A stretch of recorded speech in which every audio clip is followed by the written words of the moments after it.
I'm going to look at one of the most difficult punctuation marks in the English language in three ways that you've probably never considered them before. So I'm going to look at where a semicolon lies in terms of connotative strength with other punctuation marks. Then I'm going to look at its basic function based on its grouping of both colons and commas, and then finally some usages in terms of dependent and independent clauses. So one way you want to think of semicolons, which you might not have realized before, is that it kind of is on the spectrum from colons to commas. And it's kind of a nice mixture of the two. What I mean is, if we look at colons, there are obviously many different uses for all three of these, but let's just think about what we kind of feel when we see a colon in a sentence.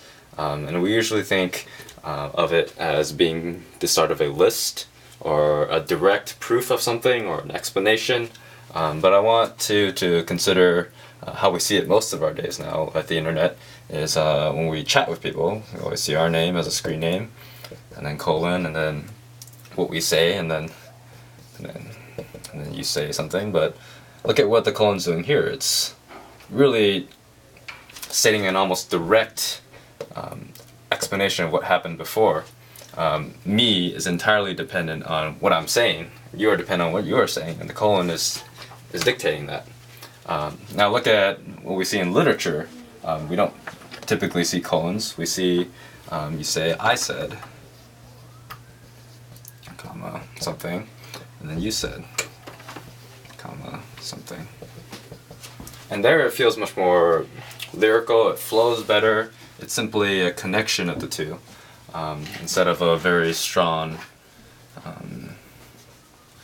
classifier. And I would say that here we have a connotation of something very strong in terms of punctuation, and here is a little weaker.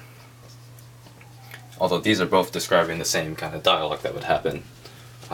So where does this stand? I'd just say, if we're looking at pure strength of the punctuation in terms of linking two different parts of a sentence which we haven't explained yet, I'd say it's somewhere in the middle in terms of strength. So now let's look at the actual function of these punctuation marks. So if we look at a colon, it seems to link, let's say, A and B in a way that A is entirely dependent on B. I mean, think about the sentence, I'm free on the following days. Well, what days? You absolutely need a colon, and then you need to know, well, I'm free on Monday, Tuesday, and Wednesday. So a colon dictates that this clause is extremely dependent on what comes after it, such that without B, this sentence wouldn't make any sense at all. Now if we look at A, comma B, this is probably the most ambiguous because there's so many uses of comma. But usually we think of B as kind of adding on to A. Here's just kind of like a stop for breath, and B is kind of adding on to it. So if we link these two functions together, and we have A semicolon B, then I'd say this is a lot more two-way. You're linking, but they're both related.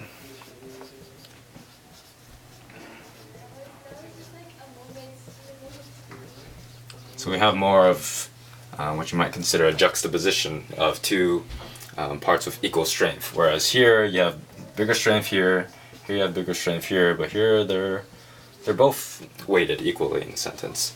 So finally, let's just look at actual sentences to see, in the most typical of cases, what you're actually putting as A and B. So let's talk about pollution here. Pollution is a problem